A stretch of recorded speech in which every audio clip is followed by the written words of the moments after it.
Guys, it is here. For those of you who don't remember, please, and for those of you that are new, welcome, welcome, welcome. Lovely to have you here. Thank you for finding me. Thank you for subscribing. Or if you're just coming to come and join me in dragging useless people, welcome. Happy Friday. Last week, for those of you who may not have seen it, I'll post a link to my video here, to my reaction.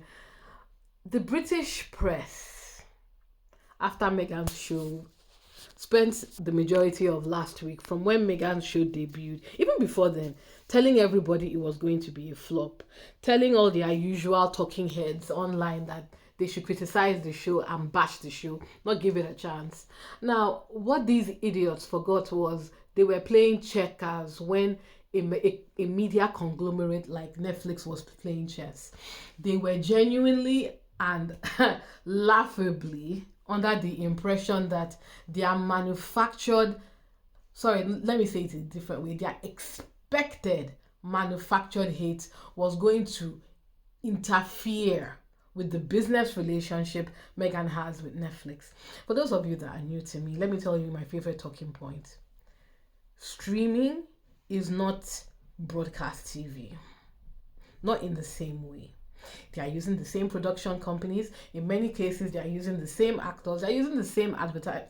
I would say kind of like the only similarity you will see is they need ads. For those of you, because of how expensive their content gets, they will need advertising income. So similar to content creators. The only difference though, and here's the kicker, is you pay a subscription to use their platform. So you will not find Netflix shows on Freeview, for example. For that reason, Netflix is very, and more important, and sorry, one other thing to also note, right? Netflix is, think of, for those of you that work in tech or are working with tech, most of us are. If you're on YouTube, you understand how tech works. You are on YouTube is a tech company. Most companies nowadays are tech companies. Companies that are dealing with content are very much tech companies. Their business model is engagement. Their business model is traffic, whether it's coming from your, as long as it's online, as long as you're online, you are engaging with their platform, you are giving them engagement. That's exactly what they want you to do. So if you think about their budget, while they do have a lot of money marketing your data and dealing in your data, their business model is not as mature as some of the OGs, the broadcasting houses, even the the Murdoch empire is not as mature as that. But I would say it's a bit more savvy, because now that is where the future is. People are online real time. Many people are not watching TV. Even Netflix, they're not watching Netflix because there's too much content. And people nowadays want to create their content. They want to be in charge of their content. So if you think about it in that way, how does a media company make money? How does a media company ensure when they release content, people will engage with it? If you're getting what I'm putting down slowly, are you getting it? Good. They need you to make noise online. They need you to make noise online. They don't give a damn whether it's negative noise or positive noise. All they want is noise, because noise drives engagement. Engagement drives curiosity. People will want to go and interact with the thing that is driving said engagement. Oh, what is this person, Meghan? Oh, Meghan is the wife of Harry. She has a cooking show. Oh, wow, they are saying it's absolute garbage. Oh, it's a British press. British press never likes anything Meghan does. Oh, American tabloids are piling on. Oh, wow, okay, let me go check it out and see if it's really as bad as they're saying it is. Ding, ding, ding, engagement. Then there are the people that, like me, that are logical. I know that the British press are predictable. And they say, of course. So when I see their reviews, I'm like, ugh. Of course they're going to drag it. Of course the Australian tabloids will drag it. Anything Murdoch will drag it. I wasn't expecting anything else. You've still informed me though that Meghan has something going on. So because I'm a fan, ding, ding, ding, ding, ding, I'm going to go and watch it. Do you get what I'm putting down? It doesn't matter. So the British media, in my opinion, have humiliated themselves. They have been on a hate campaign against Meghan since January, or what am I even saying since January? Since last year, since the moment they knew she was bringing a cooking show. They have been putting all their think pieces together. They've been telling us that Netflix is going to drop Meghan. They've been saying this is her last chance. They've been telling us that, oh my goodness, this is a flop. Then they've been telling us that, oh my God, nobody likes it. They have wheeled out everybody under the sun, from right-wing chefs to criminal chefs to ex-failed models, failed actresses, people who don't have any real journalistic degrees, people who just write content for hate. People who just write because they want to get 30 pieces of silver, and they've realized, because people are very savvy nowadays, that the SEO responds to negative Meghan content, so they just write rubbish. Whether it's true or not, whether they feel it or not, for whatever reason, they want engagement, they bash Meghan. So these fools genuinely thought that a media company like Netflix, who, like I just said, works with engagement, were genuinely going to listen to them and take away Meghan's show. A show that drives engagement. Do you know how many shows are new on Netflix that wish they had the type of engagement Meghan got? Let me tell you something that you may not know. If Meghan's show was not a lifestyle show, if Meghan's show was anything else, comedy, drama, anything else that people, a wider audience will consume, Meghan will probably still be in top 5, if not number 1. The level of engagement she brought was extraordinary, and I wish Netflix or any company gathering engagement, both positive and negative hits, could come and release it. Maybe then it will begin to dawn on people why Netflix is not going to let Meghan go. I'm sorry for that long to wait, but some people need this thing broken down to them. I want the haters to understand it doesn't matter what you do. If you like, take a billboard and place it on every advertising box for Netflix. As long as you're not spending Netflix's money and you're not trying to mess up their brand, or you're not messing, they don't give a damn. In fact, they welcome it because you are helping them market Meghan for free. And I think these fools in the British media are finally understanding that, in as much as you think, first of all, you cannot hurt Meghan. If you like, and release all the negative articles from now to next week, it doesn't make any difference. You are just doing free, you are literally just giving her free PR. Netflix is not going to drop her. It's not going to happen. Now, with that being said, I've broken this down repetitively because I want the haters who I know come on my page to listen to what I am saying. Netflix is not going to cancel her because of you. In short, they welcome you because you drive engagement. Now let's listen finally to the nonsense, the rubbish, and the absolute garbage the British press has for us. Now, Arthur, last week we spoke about With Love, Meghan, and we discussed whether there could possibly be a second series. We've kind of got a second series. It's not really. They filmed it all in one, and they will show us the remaining episodes. You see what I told you, ladies and gentlemen? They are that petty. They are embarrassed. So I told you guys yesterday, for those of you who had a chance to listen to my video yesterday, it took them a week to come back. They didn't even bother reporting the Commonwealth. This is a 1-minute segment out of what I believe is a longer segment.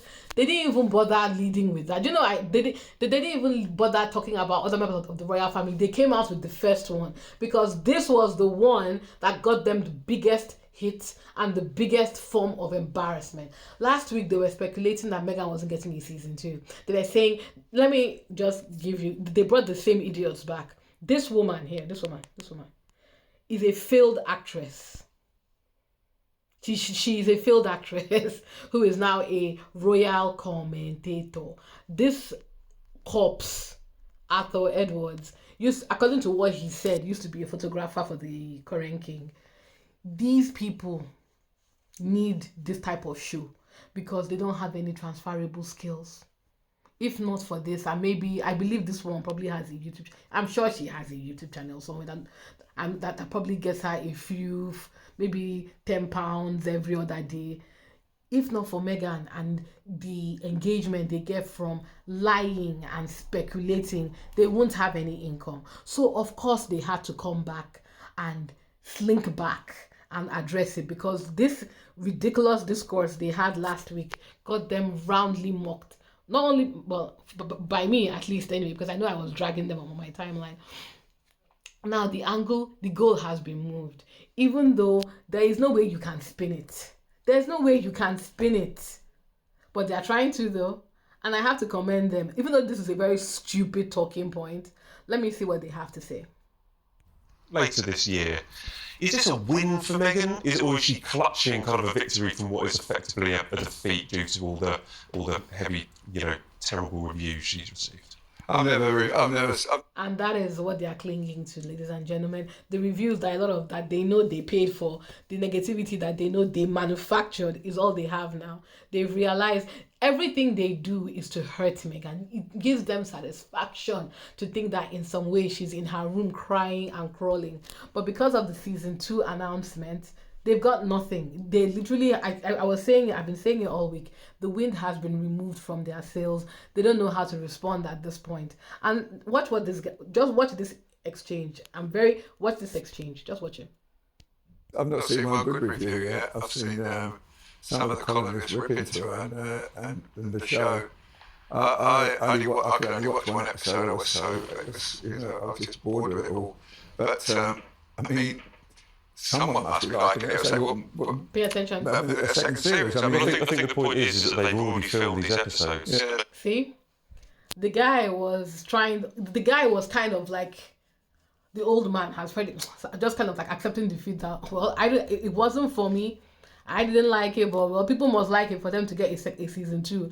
But that BS. Matt Wilkinson now came in and tried to nudge him in the direction of, is it really a victory because she filmed all the season 1 and 2 together? Guys, and for those of you that are using that preposterous talking point, I want you to apply some critical thinking. Why would Netflix give Meghan enough episodes to film 2 seasons if they didn't believe that she could market not only the cooking show but her brand? Why give her 2 seasons? And for those of you that, I missed this yesterday in the other video, but let me say it here again. Netflix doesn't have any problem shelving films. They shelved Halle Berry's film. They've shelved other shows. I was looking for, I know they've shelved something else as well. They don't have any qualms shelving productions, my dear. This is how I know these people don't understand the business of Netflix and how Netflix works. Meghan's gone on to Instagram and highlighted that she's got a second series, but is that really the case? Well, I think in PR terms it allowed her to go on and do this sort of video, and she's doing a celebratory dance and saying there's going to be a second series, but it turns out it was filmed at the same time, so they can't really change too much of the content and learn the lessons. Oh, shut up, I beg. So now that that's done, that's it, guys. Weak source. They have nothing else because you want to be petty, but there really isn't. Your arguments don't make any sense. It falls flat. It does. The only way you can spin it is, congrats, Meghan. Netflix was so confident in you. They gave you 2 seasons up front.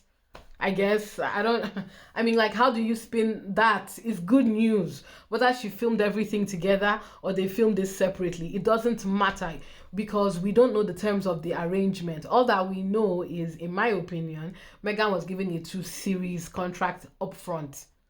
Whether they filmed it back to back, maybe that was just convenient for them.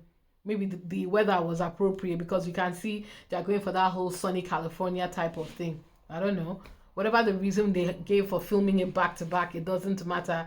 Shisha got a 2-season order. So your entire talking point from last week is moot. Everything that you've done to try and destroy this woman's show is not going to work. So I'm really curious to see what you come up with next. The criticisms didn't work. The fake articles did not work. I wonder if they're going to talk about the Commonwealth. Sorry for this long tirade, guys. It's just, I'm very passionate about this and I have been waiting. It's very lackluster, but I think I'm hoping the message is now clear. And I keep on saying it to the haters as well as the British press. I want to thank you for giving Meghan a second season. Thank you for all the engagement. Yeah, And for those of you that are finding my page for the first time, this is not usually how I rant. I just wanted to get it out there. Please like, please subscribe, please let me know your thoughts in the comments. I love hearing from you guys. And yeah, I'll catch you on the next one. Take care.